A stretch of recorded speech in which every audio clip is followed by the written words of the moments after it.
Baiklah, di sini kami kelompok 2 akan menjelaskan mengenai permasalahan yang kami kaji, yaitu permasalahan penegakan hukum di Indonesia. Sebelumnya izinkan kami memperkenalkan diri masing-masing. Perkenalkan, nama saya Jisi Artinia Selaban dengan rekan-rekan saya. Perkenalkan, nama saya Angelina Lumbanggao.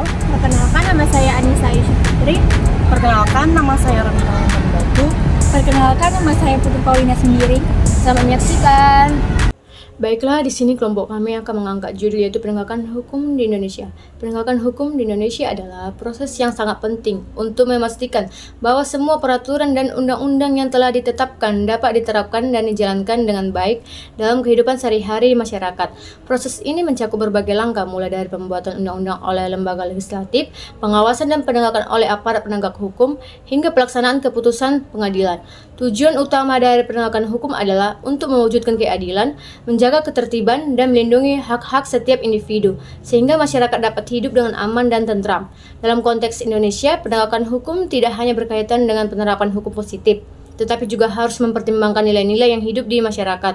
Hal ini penting karena hukum yang baik adalah hukum yang mencerminkan norma dan nilai yang dianut oleh masyarakat. Namun, penegakan hukum di Indonesia seringkali menghadapi berbagai tantangan. Salah satu tantangan utama adalah kurangnya kesadaran hukum di kalangan masyarakat yang dapat menyebabkan pelanggaran hukum dan ketidakpatuhan terhadap peraturan yang ada.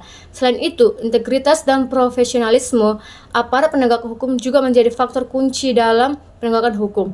Jika aparat penegakan hukum tidak memiliki integritas yang tinggi, maka kepercayaan masyarakat terhadap sistem hukum akan menurun. Oleh karena itu, penting untuk meningkatkan pelatihan dan pendidikan bagi aparat penegak hukum, serta menerapkan sistem pengawasan yang ketat untuk memastikan bahwa mereka menjalankan tugasnya dengan baik. Di samping itu, penegakan hukum juga harus dilakukan secara transparan dan akuntabel. Masyarakat perlu mengetahui proses hukum yang berlangsung, termasuk pertimbangan hukum yang digunakan dalam setiap keputusan. Dengan demikian, masyarakat dapat memahami dan menerima hasil dari proses hukum tersebut. Upaya untuk meningkatkan transparansi ini juga membantu mengurangi praktik korupsi dan penyalahgunaan kekuasaan dalam sistem hukum. Secara keseluruhan, penegakan hukum di Indonesia adalah suatu usaha yang kompleks dan memerlukan kerjasama antara berbagai pihak termasuk pemerintah, aparat penegak hukum, dan masyarakat. Dengan demikian, mereka meningkatkan kesadaran hukum, integritas aparat, dan transparansi dalam proses hukum. Diharapkan penegakan hukum dapat berjalan lebih efektif dan adil, sehingga menciptakan masyarakat yang lebih aman dan berkeadilan.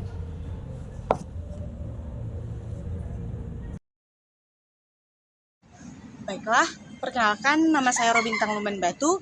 Di sini saya akan menjelaskan permasalahan penegakan hukum yang ada di Indonesia.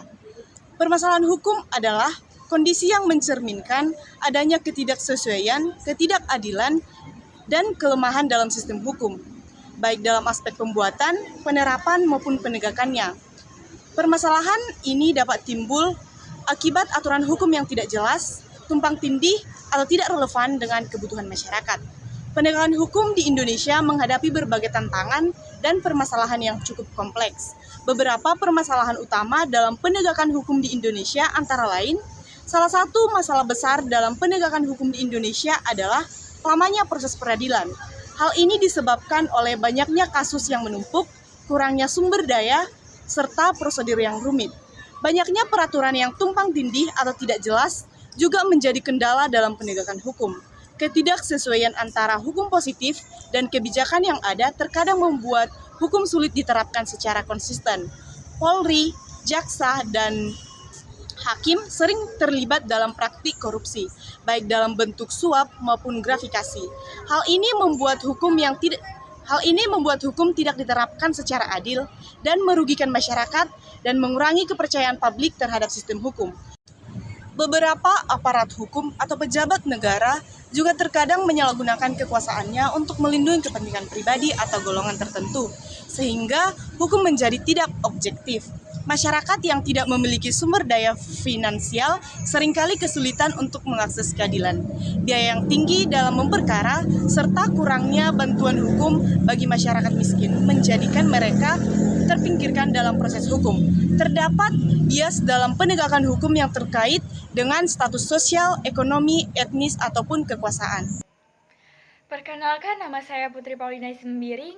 Di sini saya akan menjelaskan beberapa contoh permasalahan hukum yang sering terjadi di Indonesia. Nah, yang pertama adanya korupsi. Masalah tingginya tingkat korupsi di sektor publik maupun swasta, termasuk dalam lembaga pemerintahan, pengadilan barang dan jasa, serta sektor hukum itu sendiri.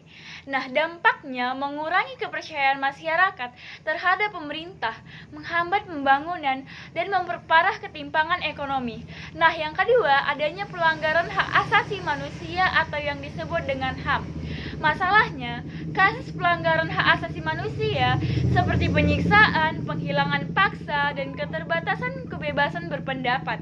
Contohnya, kasus pelanggaran hak asasi manusia berat di masa lalu yang belum terselesaikan, seperti tragedi 1965 atau pelanggaran HAM di Papua.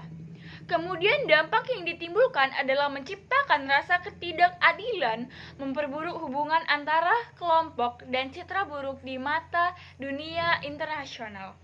Kemudian yang ketiga adanya tumpang tindih regulasi. Nah, masalah yang ditimbulkan adalah banyak undang-undang dan peraturan yang saling bertentangan serta lambatnya proses legitimasi yang dapat menyebabkan ketidakpastian hukum. Dampak yang ditimbulkan adalah menghambat investasi, menyulitkan penegakan hukum, dan merugikan masyarakat dunia serta usaha. Nah, yang keempat adanya penegakan hukum yang lemah. Masalahnya, banyak kasus di mana hukum tidak ditegakkan secara adil. Misalnya dalam perkara besar yang melibatkan elit politik atau pengusaha. Dampak yang ditimbulkan adalah erupsi kepercayaan terhadap lembaga peradilan, maraknya mafia peradilan, dan ketidakpuasan masyarakat terhadap sistem hukum di Indonesia. Baik, setelah rekan saya menjelaskan mengenai permasalahan terkait penegakan hukum di Indonesia, di sini saya Angelina Lumban Gaul, saya akan menjelaskan mengenai solusi atau penyelesaian permasalahan terkait penegakan hukum di Indonesia. Nah, berdasarkan literatur yang telah kami lakukan, kami menyarankan beberapa tindakan sebagai solusi terkait permasalahan yang telah dikaji sebelumnya. Yang pertama adalah reformasi dalam institusi penegakan hukum. Dalam hal ini seperti kepolisian, kejaksaan, dan pengadilan perlu untuk melakukan rekrutmen atau reformasi dengan mencari tokoh-tokoh yang memang berkompeten dan berintegritas dalam melaksanakan tanggung jawabnya ke depannya. Yang kedua adalah peningkatan pengawasan eksternal. Nah, hal ini dapat dilakukan oleh Komisi Yudisial dan Komisi Pemberantasan Korupsi. Dalam hal ini, Komisi Yudisial memiliki mandat untuk mengawasi perilaku hakim dan menegakkan kode etik dalam ranah pengadilan. Sementara KPK berperan penting dalam memerangi korupsi bagi aparat yang biasa dilakukan oleh penegak hukum. Nah, penguatan KPK ini sebagai lembaga atau independen yang berwenang untuk menangani kasus korupsi tanpa campur tangan politik yang sangat diperlukan tersebut. Nah, yang ketiga adalah pendidikan dan pelatihan hukum yang lebih baik. Nah, dalam hal ini sumber daya manusia dalam bidang hukum memang memegang peran penting dan krusial dalam penegakan hukum yang efektif.